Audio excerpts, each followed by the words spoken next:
Proudly Pennsylvanian, sponsored by your local Honda dealers. A Pennsylvania author has written over a dozen books just on this area, Central PA.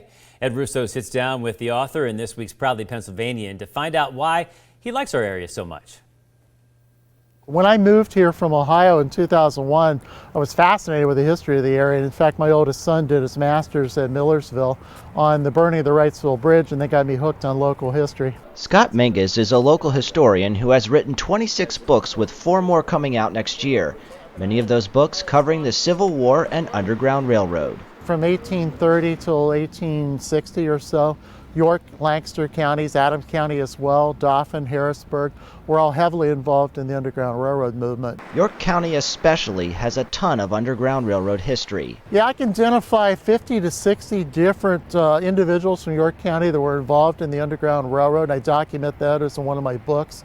Of their homes, there are only maybe a dozen or so left, 2 of which actually have official designation from the National Park Service. One of those properties is in the heart of downtown York. It is the home of William C. Goodrich, a well-known businessman and abolitionist who served as a conductor on the Underground Railroad.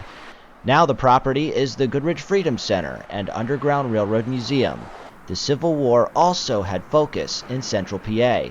During the Civil War, you had the war's largest battle fought in south central Pennsylvania at Gettysburg, but a lot of other towns such as Carlisle, York, Chambersburg, places like that had significant amounts of Civil War history during the Gettysburg campaign as well. Scott says his own family history has sparked his deep interest in the past. For me, I grew up in a family with a lot of heritage. I had ancestors, direct ancestors fighting the American Revolution in the War of 1812, the Civil War. My dad landed on Normandy. Both of his sons are now college history professors. And my oldest grandson just wrote his first book a couple years ago, making him, I think, the first 3rd generation Civil War writer in Pennsylvania history. Scott isn't just a historian by trade, but a retired chemist who helped pave the way for the commercial success of self-adhesive postage stamps.